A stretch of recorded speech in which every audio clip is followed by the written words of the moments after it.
Bienvenidos y bienvenidas al magazine de Biosfera Televisión. Estamos viendo una parte de la cabalgata de Reyes en el municipio de Tías. A lo largo del programa también nos iremos hasta Arrecife y hasta Yaiza para ver esa noche mágica. Y nosotros vamos a empezar el magazine de Biosfera Televisión hablando de agricultura ecológica. Lo haremos con Ascensión Robaina. Bienvenida, Ascensión.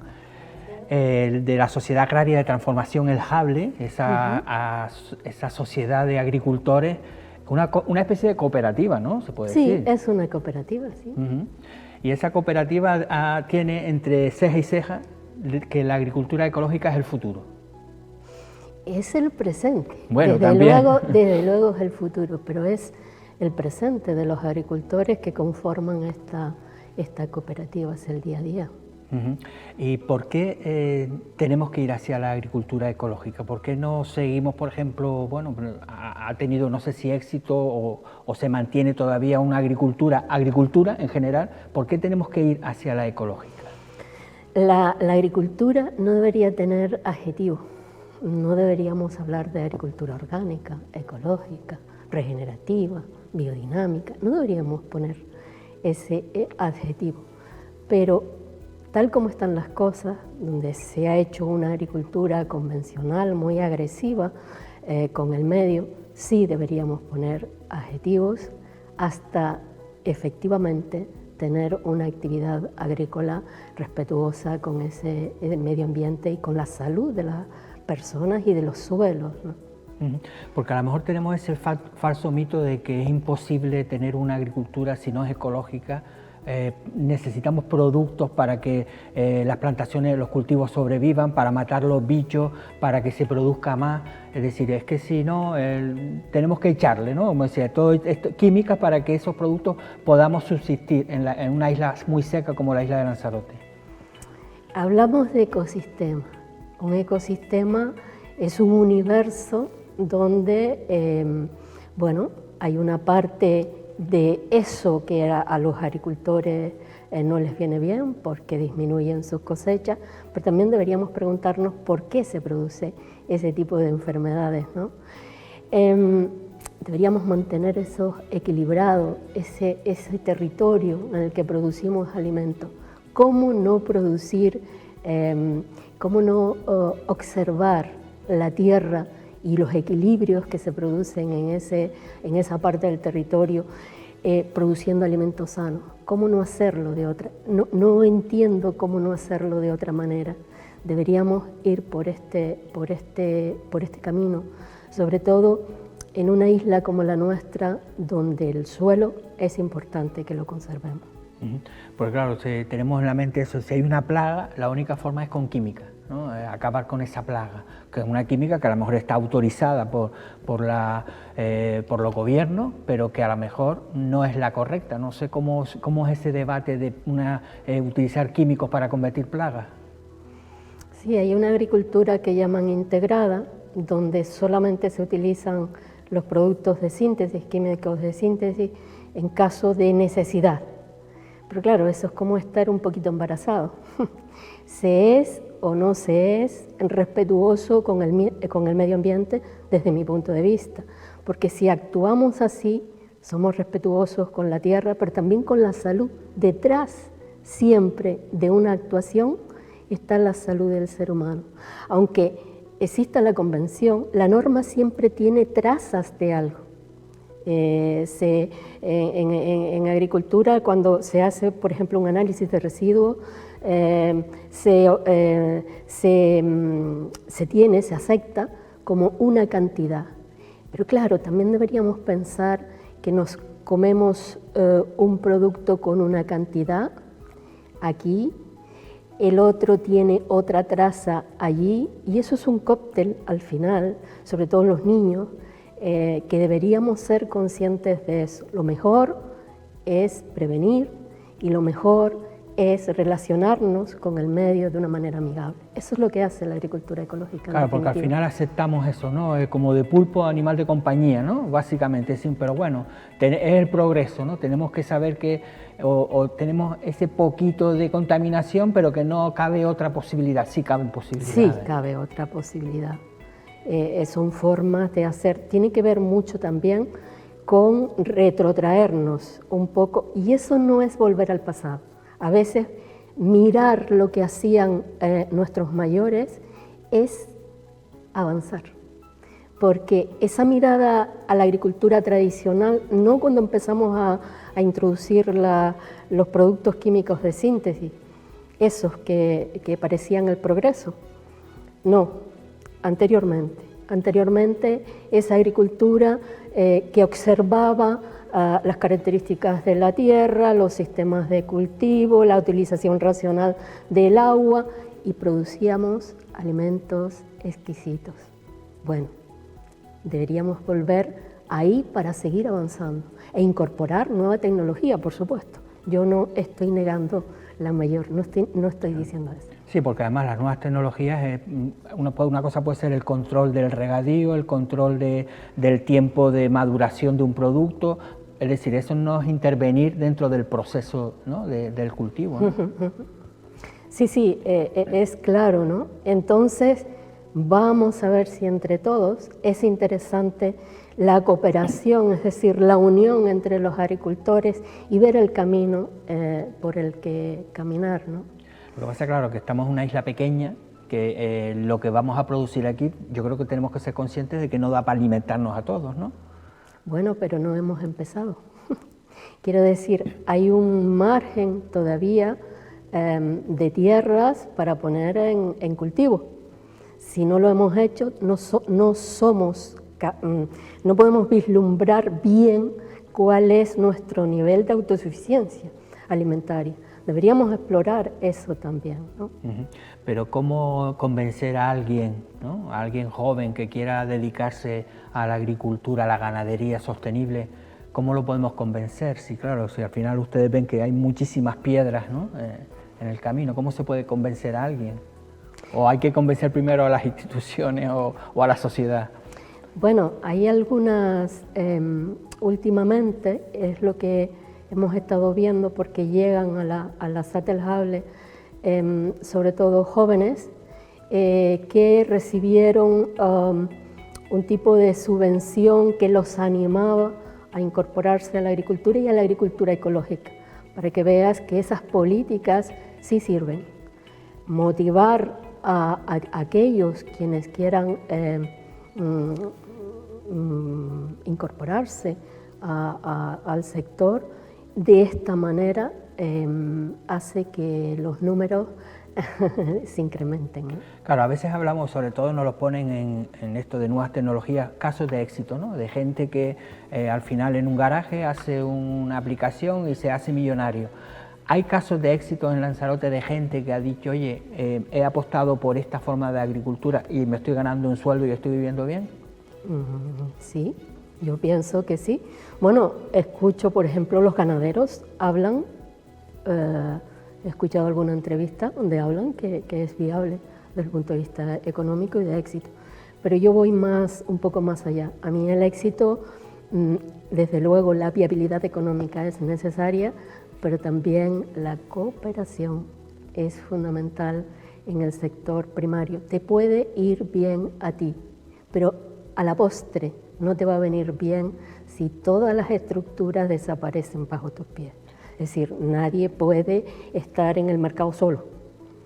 En una sociedad, la sociedad se estructura y un sector económico se estructura pues de una determinada manera, aunando fuerzas y bueno, caminando por un sendero que le viene bien a la mayoría.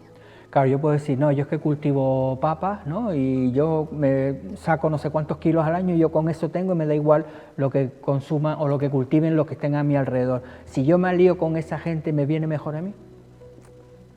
Sí, porque se programan los cultivos, se estructuran los mercados y el bien común al final repercute en la individualidad. Es decir, yo soy, como sabes bien, soy una defensora de la cooperación, pero no porque yo una mañana me levantara y dijera, oh, qué maravilla, la unión, esa idea romántica, sino porque las sociedades más avanzadas cooperan. No conozco ningún éxito de un sector sin esa mínima estructura relacionadas con el bien común. No conozco, y eso es así, lo dicen Stiglitz, un premio Nobel de Economía, habla de esto, pero tenemos ejemplos de todo tipo. Entonces, ese es el camino. Por ejemplo, en el sector, hay sectores, por ejemplo, en Canarias, que los miramos así de reojo, como es el caso del plátano, ellos cooperan. Copalaca, por ejemplo, es una cooperativa de segundo grado que agrupa a numerosas cooperativas y donde hay mínimos puntos de conexión que permite caminar a un sector. Eso es lo que deberíamos hacer aquí en la isla, y es lo que hacemos. Aquí en Lanzarote yo creo que hubo cooperativas buenas en un momento. Yo creo que el complejo se encargó, esa mala gestión, de cargarse todo ese tipo de cooperativas. Desde que crearon ustedes el SAT, el Hable, ¿cómo ha ido ese paso? ¿Se ha notado ese cada vez más incremento de personas que dicen, oye, yo quiero también ir por ahí?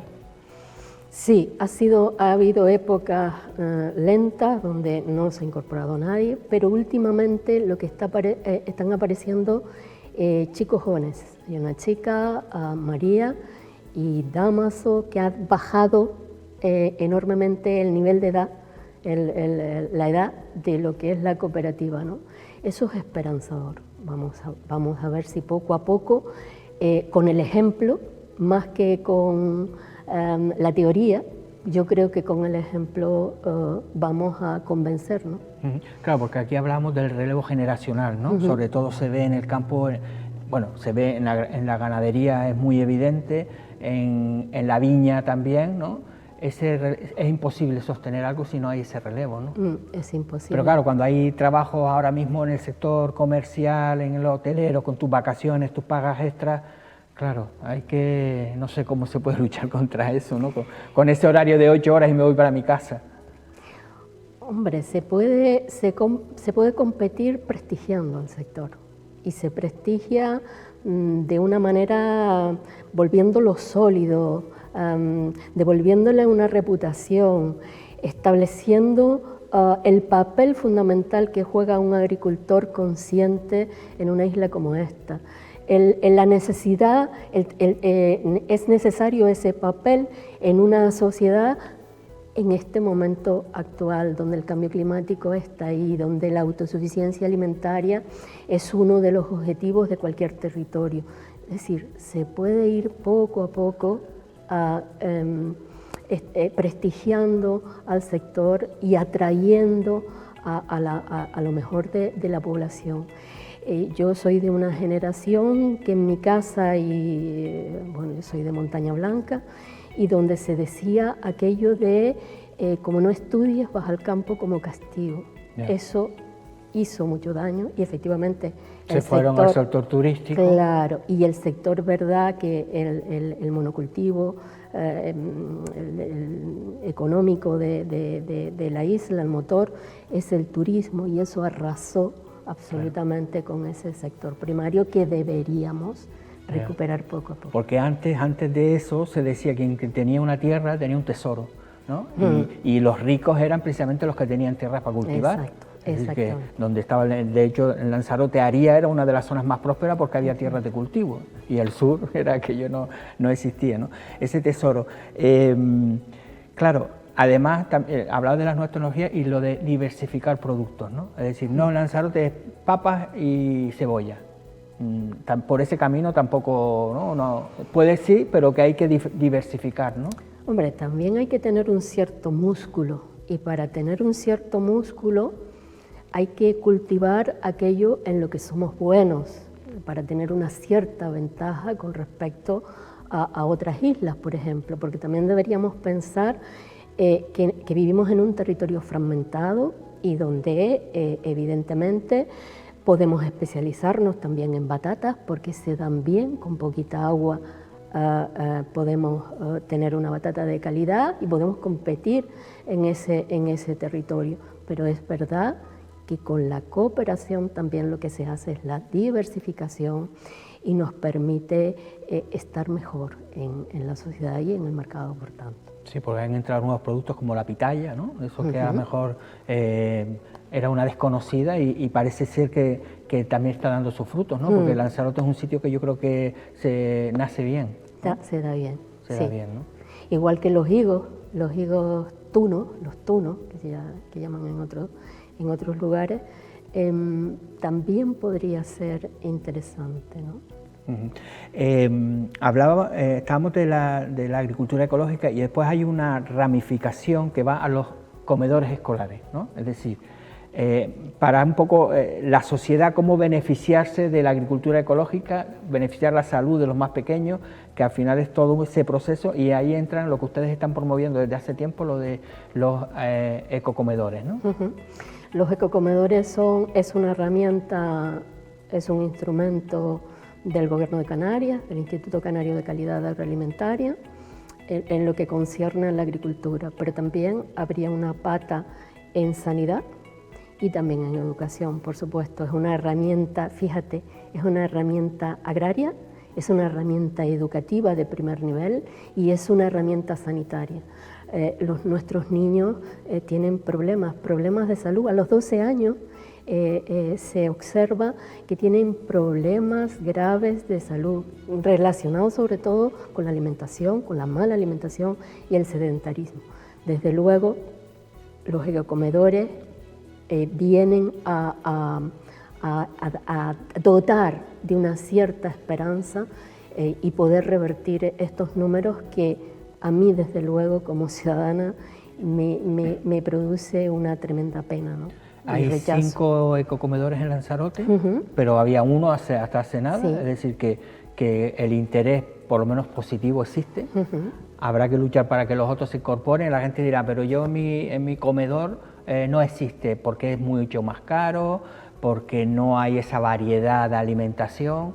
Realmente, ¿qué es lo que se le puede, qué aporta un ecocomedor a un colegio? Que a lo mejor con el otro no se pierde dinero, es más caro. Vamos a ver, no es más caro, el menú es... sobre todo cuando si tenemos en cuenta, ponemos en la misma balanza la salud de nuestros niños y el dinero, ¿no? Claro. Porque claro, podemos decir, oye, es más caro, pero que primero está la salud, ¿no? Claramente.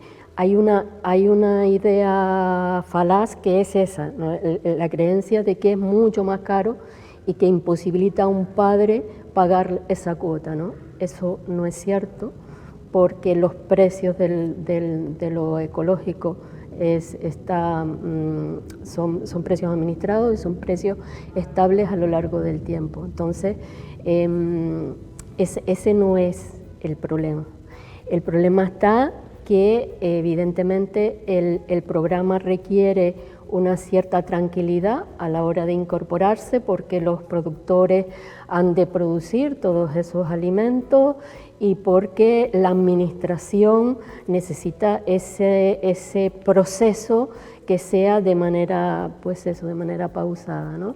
Eso es lo que está sucediendo, pero es un proceso, yo pienso, que no es posible dar marcha atrás. Ahora sería interesante profundizar, incrementar los niveles de producción ecológica y dotar de esos ecocomedores de productos de buena calidad para revertir esas cifras, claro, de las que vamos porque al final si tú tienes 10, 15 colegios, al final necesitas que haya más tierra en producción y al final hay gente que puede vivir, garantizarse todo un año, sabe que yo lo que produzco lo voy a vender, ¿no? Y eso me va a garantizar a mí una economía estable, ¿no? Exactamente, ese es por otro lado. Y por eso necesitamos los ecocomedores, como ves, también es una herramienta colectiva. Necesitamos de planificación de los agricultores, de los cocineros, de los equipos educativos. Es decir, la sociedad entera trabaja en pos de un bien que es común para la sociedad y beneficia a todos. Claro, y después cambia la mentalidad a veces de los padres, ¿no? Que piensan que un yogur es igual que un plátano, ¿no? o que incluso el yogur es mejor que el plátano, ¿no? Porque si tiene bífidos activos, ¿no? Y tiene todo ese tipo de cosas, y claro, ¿cómo voy a un niño a tomarse un plátano si es mejor un yogur de plátano? Claro, es que eso también hay que... Por eso la escuela, por eso los ecocomedores son una herramienta para la esperanza, ¿no? Es decir, desde la escuela deberíamos cambiar y debemos educar a nuestros niños y niñas, pero y a su vez los niños y niñas, digamos que son las semillas en los hogares para cambiar conciencias, cambiar mentalidades. Yo sé que es un proceso que parece imposible, pero si no empezamos no tenemos ninguna posibilidad, ¿no? Bueno, nosotros hemos empezado el año hablando de agricultura ecológica, te tendremos en más ocasiones por aquí, a ver si también tenemos esos casos de éxito, ¿no? De esa gente nueva para ponerles cara, ¿no? También, y que la gente vea que, oye, que es posible, ¿no? Es posible dedicarse a la agricultura y no decir, si no estudias, te vas al campo, ¿no? Sí. Que hoy día, después de la pandemia, todo el mundo decía, oye, me voy al campo, ¿no? Pero eso ha vuelto otra vez atrás, ¿no? Esa esperanza, ¿no? Que nos abrió, la única esperanza que nos abrió la pandemia, ¿no? De mirar el futuro con otros ojos, ya poco a poco nos hemos ido cegando. Sí.